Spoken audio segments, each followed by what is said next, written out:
Hi, sir. Bati sa akin ng babaeng clerk nang makita niyang palapit ako. May tinda ba kayong t-shirt dito or anything na pwedeng ipangbihis? Wala po, sir eh. Pero kung gusto niyo po ng bathrobe, pwede naman po kayong mag-request. Additional payment nga lang po. Tumango agad ako. Sige, miss. Pwede na yon. Dalawang bathrobe. Kesa naman manatiling basa ang suotin namin. Ako ayos lang kung magsuot ako ng basa. Pero si Abby, nag-aalala ko na baka magkasakit siya. Ito na po, sir. Iniabot niya yun sa akin. Mukha namang malinis dahil nakabalot pa sa plastic. Salamat. Tsaka na ako bumalik sa kwarto namin ni Abby. Isa pa sa ipinagpapasalamat ko, hindi na nagtanong pa yung clerk kung anong relasyon namin at kung anong edad ni Abby. Alam ko kasi bawal mag-check-in sa motel ang hindi naman magkarelasyon at kapag minor ang kasama. Hindi na siguro naisip magtanong ng clerk dahil naawa na lang sa itsura namin na parang basang sisiw. Idagdag pang masungit na panahon sa labas. Kumatok muna ako bago ko buksan ang pinto ng kwarto. Pagbukas ko natanaw ko si Abby, nakatayo sa tapat ng bintana at nakatanaw sa labas. Pero nang maramdaman niya akong pumasok, agad siyang napalingon sa akin. Abby, nahihiya akong tawag sa kanya. Wala akong nabiling t-shirt, pero ito bathrobe to. Ito munang ibalot mo sa katawan mo, kesa yung basa mong damit. Kapag hindi ka kasi nagpalit, baka magkasakit ka. Lumapit ako ng tuluyan sa kanya at inabot yung isang bathrobe. Nakatingin siya sa hawak ko pang isa, kaya agad ako nag-explain. Sa akin tong isa, ito lang din munang isusuot ko. Bahagya siyang tumango, tinanggap sa akin ang bathrobe. Salamat, Kuya Kalex. Itinuro ko sa kanya yung bathroom na nasa loob lang din ng kwarto, kaya agad niya yung tinungo. Habang naroon siya sa loob, sinamantala ko naman ang pagkakataon para magbihis. Inalis ko ang basa kong damit at yung bathrobe ang ibinalot ko sa katawan ko. Salamat, Kuya Kalex. Mas komportable na ako ngayon. Yung damit ko, pinatutuyo ko muna sa banyo. Her gratitude was sincere, and it touched something deep inside me. Okay lang. Kailangan muna natin magtiyaga sa ganito habang hindi pa tuyo ang mga damit natin. I said, my voice sounding too loud in the quiet room. She nodded, moving to sit on the edge of the bed. Kuya Kalex, kumusta na si Chicken? Hindi ba niya ako hinanap? Napalingon ako sa kanya at sinubukang maging komportable kahit parehong bathrobe lang ang suot namin. Doon ko siya inabutan sa kwarto mo, sa guest room. Okay naman siya ron, I said. Napayuko siya at napabuntong hininga. Kaya ako nag-request ng regalong aso para sana may makasama ako kapag umalis na ako. Kaya lang, sobrang lakas na ng ulan nung tumakas ako sa bahay niyo.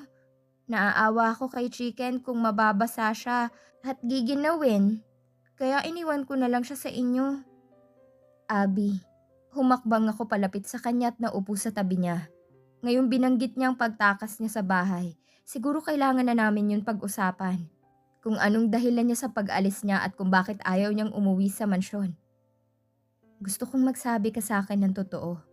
Bakit ayaw mong umuwi sa inyo? Hindi siya nakakibo. Napatitig lang siya sa akin. Medyo matagal. Kuya Kalex, inaantok na ako. Pwede bang matulog muna ako? Wala pa akong tulog simula nung natapos yung celebration natin sa birthday ko. Nahihilo na ako sa antok. I let out a small sigh. Gusto kong isipin na iniiwasan niya ang tanong ko, pero nag-aalala naman ako sa kanya nung sinabi niyang nahihilo na siya sa antok. Sure, sige, matulog ka muna. Paggising mo mag-uusap tayo ha? Pahagya siyang tumangot lumingon sa kama. San ka pala matutulog, Kuya Kalex? Hindi ako matutulog, babantayan kita. Kumunot ang noo niya. Baka takasan mo ako kapag natulog din ako. Kaya magbabantay na lang ako rito sa kwarto. Pabiro kong sabi. But I mean it. Dahil bukod sa wala naman akong tutulugan, hindi ko naman siya pwedeng tabihan. Inaalala ko pa baka tumakas siya kapag nakatulog ako. Kaya mas mainam na yung magbantay na lang ako. Sige Kuya Kalex, ikaw bahala. Pero kapag inantok ka, pwede ka naman dito sa kama. Maluwang naman, kasya naman tayo rito. Dito ako sa gilid hihiga para kapag naisipan mo rin umidlip. Dito ka naman sa kabilang side. She smiled again, a warmth spreading between us that had nothing to do with the heater. Sure, Abby. Sige na, matulog ka na. The room was dark and silent. The only sound, the steady drumming of rain against the window, and the occasional rumble of thunder in the distance. Ganun pa man, hindi na masyadong malakas ang ulan sa labas. Dahil hinihila na rin ako ng antok, napilitan na akong mahiga sa espasyong nireserve sa akin ni Abby. Tama, medyo maluwang naman ang kama at pwede namin yun pagsaluhan nang hindi namin kailangan manggitgitan. Hindi niya naramdaman ang paghiga ko dahil mukhang kanina pa malalim ang tulog niya. Mabilis siyang nakatulog dahil sa antok. Abby, I said more urgently, gently shaking her shoulder. Gumising ka, ako to, si Kalex. Abby, patuloy ang ginawa kong pag-alo sa balikat niya. Her eyes fluttered open, wide and filled with fear. For a moment she seemed disoriented, not recognizing where she was or who I was. Then slowly the panic in her eyes began to fade, replaced by a dawning awareness. Kuya Kalex? She whispered, her voice trembling. Oo, ako to, I said softly, sitting on the edge of the bed. You're okay, nananaginip ka lang. Panaginip lang yun. Pasensya na kung naabala kong tulog mo, she said, her voice barely audible. Don't apologize, Abby, I said, reaching out to gently brush a tear from her cheek. Mas okay nga na nagising ako, mukhang hindi magandang panaginip mo. Gusto mo ba ng tubig?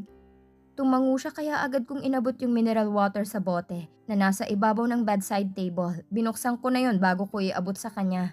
Matapos niyang uminom ng kaunti, binalik niya yun sa akin. Salamat, Kuya Kalex. Matapos kong ibalik sa bedside table yung bote, muli ko siyang binalingan. Pwede mo bang sabihin sa akin kung anong napanaginipan mo? She nodded, hugging her knees to her chest. Si Daddy, gusto akong patayin ni Daddy, Kuya Kalex. Tinakpan niya ako ng unan sa mukha. Hindi ako makahinga. Her voice broke, and she started to cry again. I moved closer, wrapping my arm around her shoulders. It's okay, I murmured. Panaginip lang yun, hindi yun totoo. She leaned into me, her head resting on my shoulder. Tsaka ko naramdaman ang sunod-sunod niyang pag-iling. Totoo yun, Kuya Kalex. Hindi lang yun basta panaginip. Totoong gusto kong patayin ni Daddy, pati si Mami Jenny. My jaw dropped.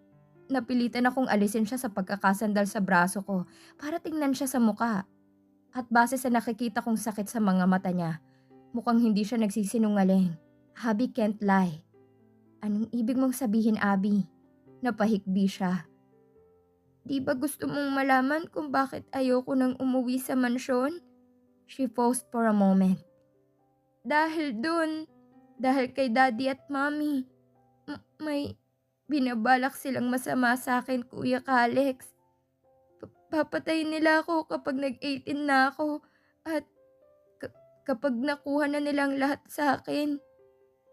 Natatakot ako kaya gusto ko nang umalis sa mansyon, Kuya Kalex. Ayoko pang mamatay. Iyak nang iyak si Abby habang kinikwento niya sa akin na nangyari noon sa kanya. Noong 5 years old siya at muntikan na siyang patayin ng sarili niyang ama dahil sa pagtakip nito ng unan sa mukha niya. Garalgal din ang boses niya at puno ng takot habang isinasalaysay sa akin ang narinig niyang pag-uusap ng dalawa matapos ang insidente. Kaya kinabukasan, pagkatapos ng insidente na yun, pinalipat na lang ako ni Mami Jenny sa maliit na bahay sa likod ng mansyon. Kasi raw, baka raw ulitin ni Daddy yung ginawa niya sa akin kung hindi ako lilipat.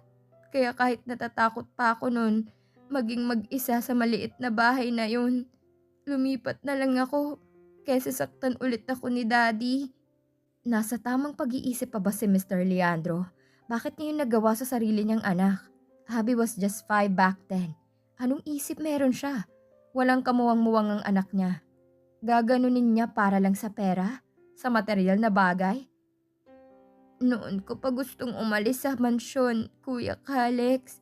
Pero wala akong magawa. Hindi ko pa kayang sarili ko noon dahil bata pa ako. Kaya nagtiis na lang muna ako. Naisip ko hindi naman nila ako gagawa ng masama dahil kailangan nila ako hanggang sa mag-18 ako.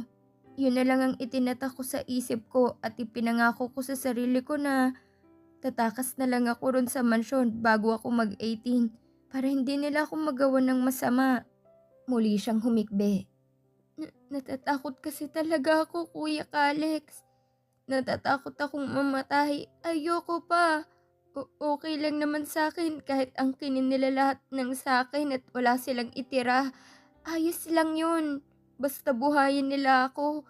Kahit itapon nila ako at maging palaboy na lang. Walang problema sa akin. Mas pabor ako ron. Pero naisip ko, baka hindi ganun ang gawin nila.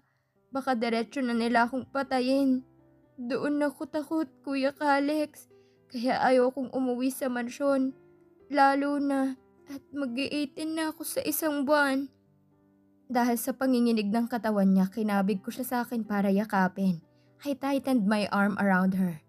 Feeling a fierce protectiveness surged through me. Thank you, Abby, I said softly.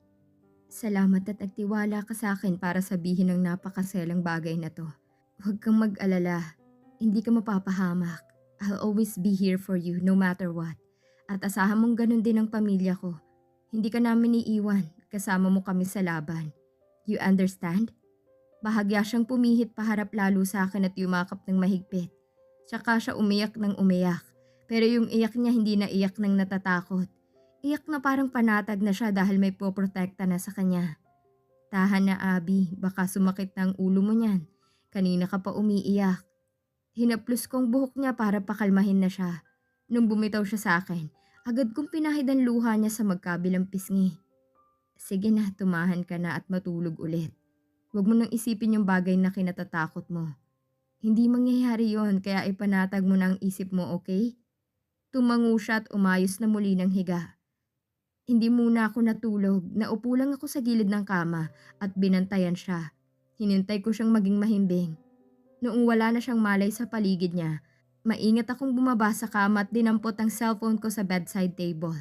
Pangalan agad ni Mommy lang hinanap ko sa contacts ko. At kahit madaling araw pa lang, tinawagan ko pa rin siya. Hello?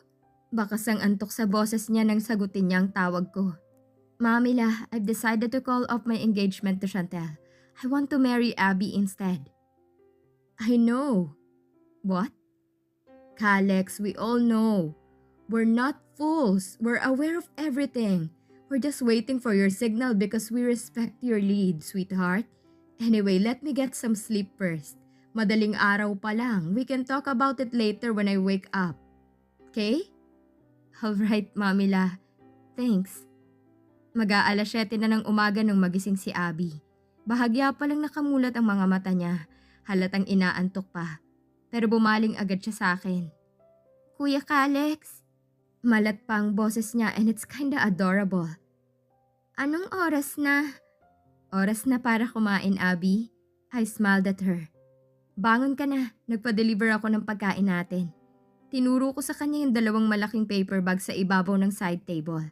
Nung makita niya yun, napangiti siya. Jollibee? Agad siyang napabangon para siyang bata na sabik sa ganoong pagkain. May chicken joy ba riyan? Meron.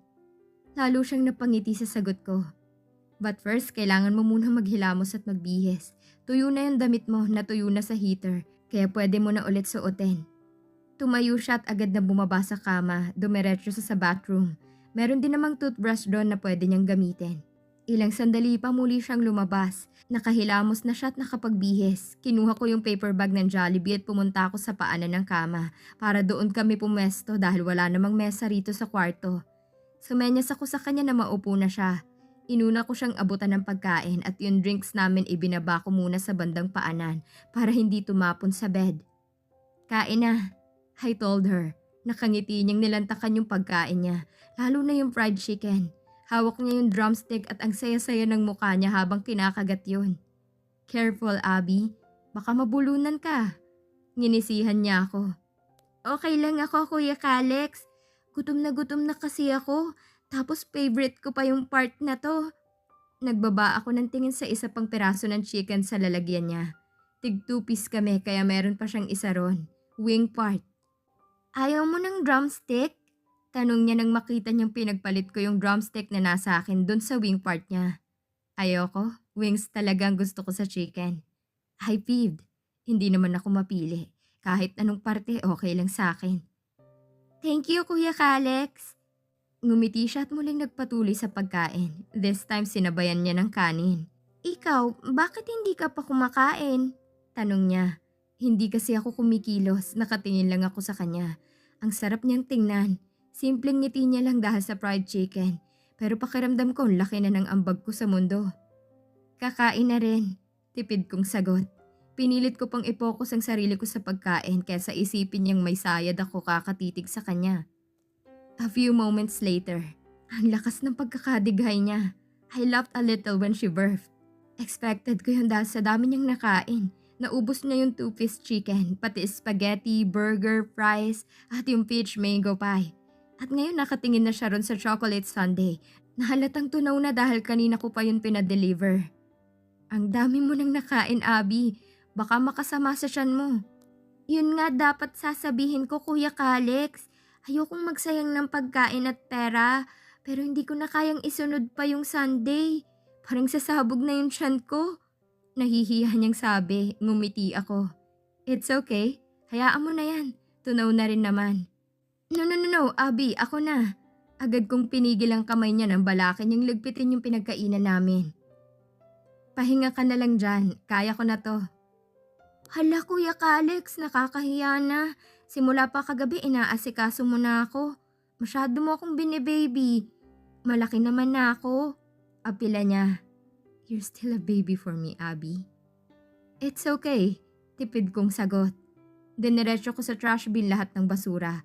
Pagkatapos kong magligpit, muli ko siyang binalikan at tinabihan sa paanan ng kama. Pero may space pa rin sa pagitan namin. Abby, we locked eyes. Nakausap ko na si Mamila. Ay, ikinancel ko na yung engagement namin ng ate mo. Hindi ko siya pakakasalan. Bakit? Bakas ang pagtataka sa mukha niya.